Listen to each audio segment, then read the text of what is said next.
Welcome to day 6. In keeping with the conditionings and programs we've picked up from our culture, the last block that we are going to discuss is the good daughter. One of the ways our feminine energy can be blocked or our feminine energy river choked is through the expectation of what it means to be a good daughter. Now, I do think that this comes with some cultural differences. In my experience as a first-generation American and an African American, the norms of what it means to be a good daughter may differ from that of other cultures or races or nationalities. In some of my experiences, the good daughter is seen and not heard. Similar to some of the other quote-unquote good archetypes we've already explored, she's positive and may be a perfect reflection of her family. She's clean, put together, at least marginally attractive, responsible, and is going places. She may have aspirations of being a doctor or a teacher. Marriage and motherhood within marriage are a non-negotiable. She will be expected to care for any younger siblings if she has any, and will care for her parents when they become old, because we don't put parents in nursing homes around here. Now, for me personally, I've said some because not all of these are true for me, but I have seen a lot of these expectations with other women that I've known.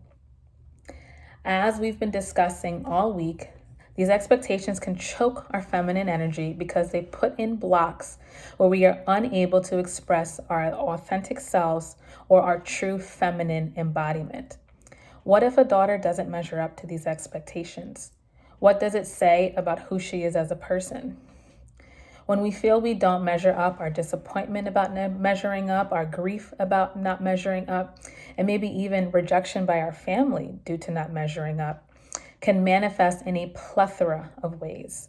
We become people-pleasing, validation-seeking, rebellious, depressive, or express other less than ideal behaviors or coping mechanisms because we believe we are unable to be our authentic selves or really aren't able to be our authentic selves.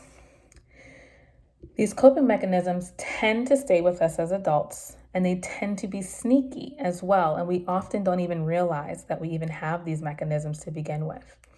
We may seek validation from our supervisors, our coworkers, our friends, our romantic partners. We may take on new personality traits that may not have been there originally, such as being perfectionistic. We may be the strong one, the smart one, the party girl, the girl who has it all together, the good mother, the one who takes care of everyone, the one who has all the answers, or maybe the one who's always a hot mess, the one who hops around from relationship to relationship. Do you see where this is going?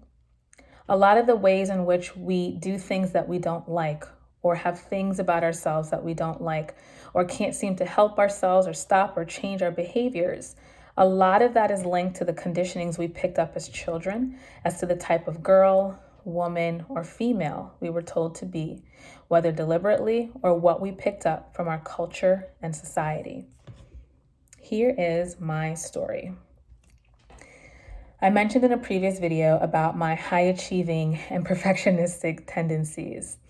I was the responsible one. I got good grades in school. I went to a prestigious institution for college. I was always put together. I was a leader in church, etc., etc., etc. My tendency to show up in this way, however, came to a head in a job that I had in 2016 and 2017. I had been accepted into a prestigious fellowship in the education space here in Washington, D.C., and was placed to work at a nonprofit. I was also an alumni of a program that this nonprofit ran, and so my hiring was a big deal within the company. Everything started out well, and I actually thought I wanted to build a career within this company and work my way up through the ranks. However, this job turned out to be a nightmare. It had a toxic work environment. People gossiped. Perfection was expected in all deliverables, and when the bar wasn't met, you were spoken down to. I ended up doing the work of 2 roles, but my pay wasn't increased. I frequently got communications after hours with the expectation that I responded. It was a terrible experience.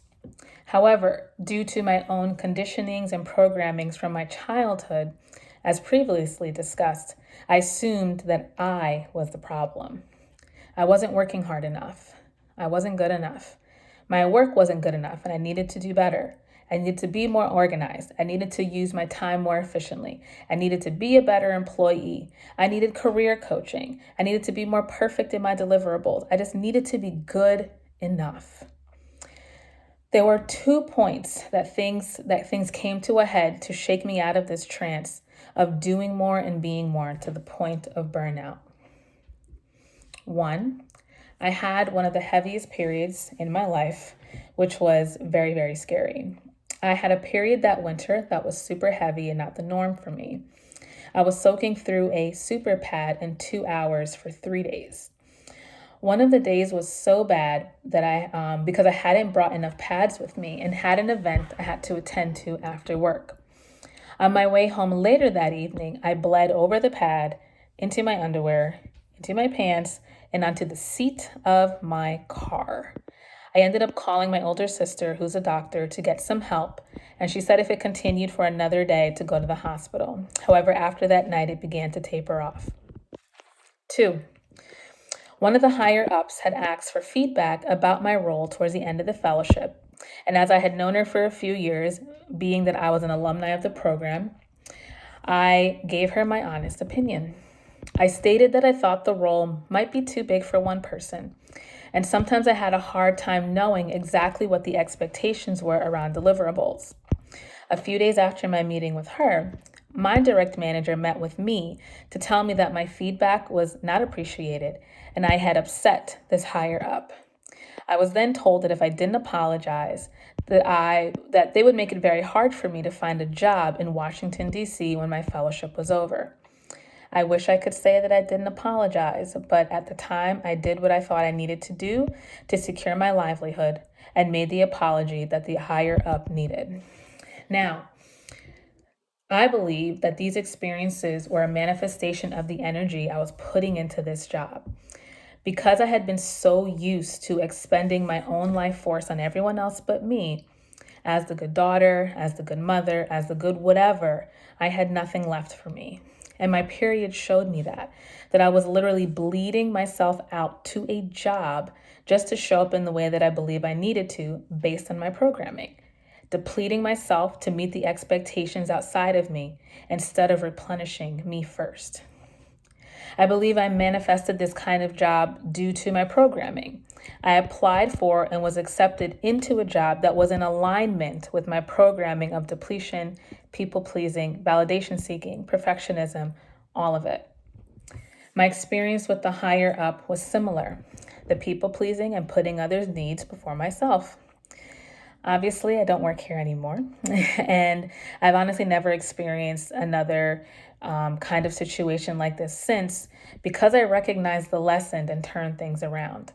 I'm happy to report that I haven't had any issues securing jobs after this experience, and I'm still in the same industry, and I'm still in Washington, D.C. How did I do it? I recognized that I was acting out of my authentic self and amended my behaviors to listen to my intuition. I began to do the internal work required to stop engaging in these kinds of behaviors that manifested these kinds of experiences. And honestly, ever since, my experiences have been a lot kinder to me. Journal prompt. What are some of the expectations that were placed onto you as a young girl child? How have these shown up in your adult life? 2, if you could tell the little girl in you, the little girl you used to be, one thing that would have made all the difference, what would you tell her? Looking forward to hearing about your insights.